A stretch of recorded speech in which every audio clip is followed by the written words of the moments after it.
Hello and welcome to Holliston, People and Places, a collaboration of Holliston Historical Society and Holliston Cable Access Television. I'm Nancy Lamb, President of the Historical Society.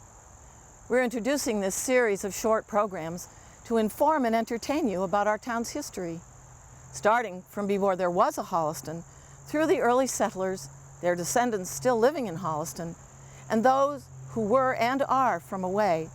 We hope you'll enjoy getting to know more about this place we all call home, feel even more connected to our community, and be encouraged to help make it an even more wonderful place to live. Thanks for watching, and please let us know what you think by contacting us through the Society's website.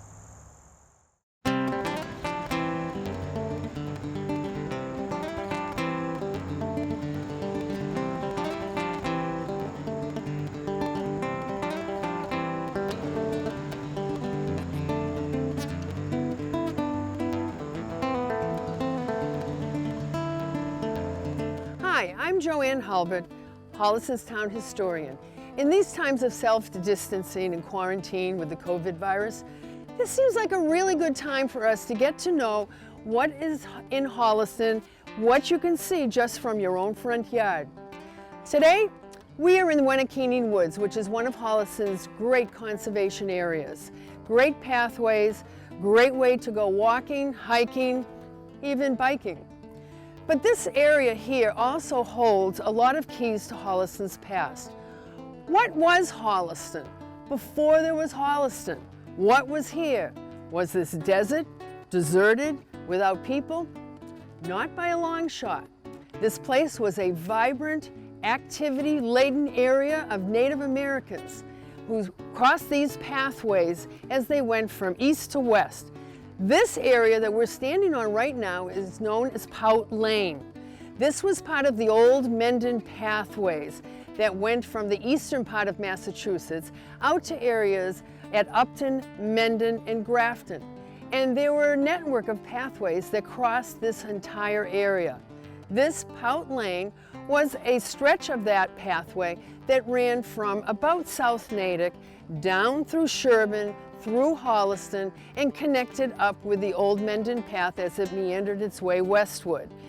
The Nipmuc tribe were the Native Americans who were in this particular area. They were a group of Indians that were visited by John Eliot out of South Natick when he arrived, and John Eliot also followed this pathway out as he was searching for the groups of Native Americans that he would preach to. Now, Poud Lane is a very typical type of a pathway that we can still see today. As you notice, it is about single file wide. That was how the Native Americans traveled, and they would travel from one spot to another. They were not technically nomadic because they would travel from one favorite spot to another. They had planting fields in some places. They would stop at the lake that we know as Winthrop now, which has also been designated as Lake Wenakeening. They would also find spots all along the way. Poud Lane is one of our great vestiges of our history and legacy from the Native Americans who traversed through Holliston. So let's take a look at a little bit of Poud Lane and find out why the Indians found this place so popular.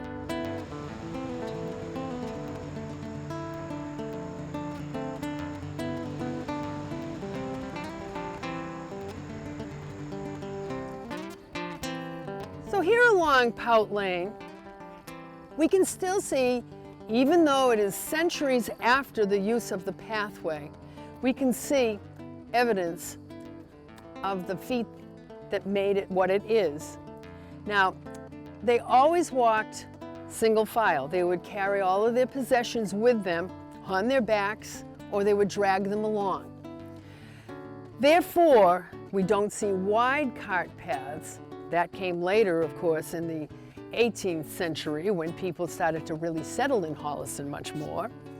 But unfortunately, over the years, the path went into a bit of neglect. But nature took care of it in the meantime. Now let me show you about the pathway.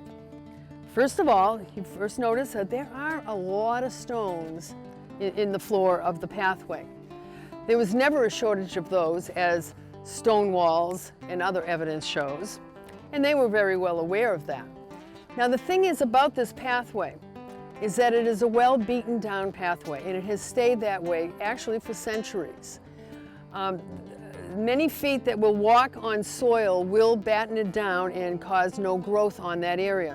On this particular pathway, we do see the dip in it, where it has been so pattened down that no trees have been growing on it. It's a lovely little spot along here. We see the growth here, probably very similar to what the Native Americans would see as they came through this particular part of the forest.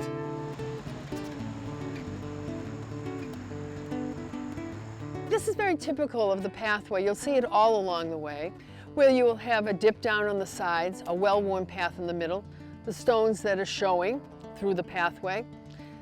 This is a very typical pathway that the Native Americans would have followed to perhaps their planting fields, to a pond, to a resting place, to a winter place. But these were the types of paths that are all networked throughout Massachusetts and New England.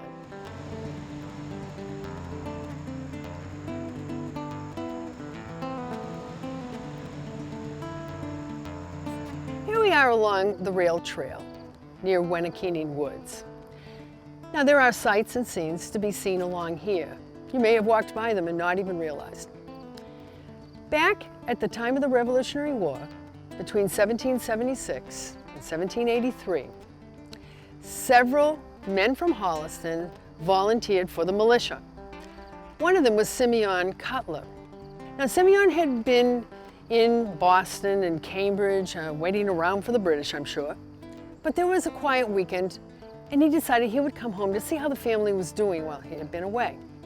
He got home late one night, and he tried to open the front door of his house to get in. He couldn't get in. Something was in the way of the door. So, being late, he knew that his family was probably upstairs in the loft asleep. He ran around, threw a few pebbles up to the window to wake them, and his wife sticked her head out the window. And he said, "Why can't I get into the door?" And she said, "Because there was a whole troop of Native Americans lying on the kitchen floor. And one of them is up against the door, so nobody else can get in." Being used to this sort of a thing, because he is someone who lives right along Poud Lane, he made use of a ladder, climbed up to the second floor window, climbed in, slept with his family, and waited for the Native Americans to leave, which he did. This was a very common occurrence if you lived along a pathway that the Native Americans used. They had no sense of private property. Everything was for everybody else's use. And thus, this is why you would have, sometimes when you wake up in the morning, to find a whole bunch of visitors on the floor in front of your fire. There was never really any animosity about this. Everybody lived and let lived, and everything got along just fine. Now, another sight to be seen along the rail trail in near Wenakeening Woods, of course, is Chicken Brook. It meanders its way from the north, comes curling around through under the rail trail and off down towards Medway. Chicken Brook, what does it have to do with chickens? Probably not anything at all. Now, our ancestors were terrible translators.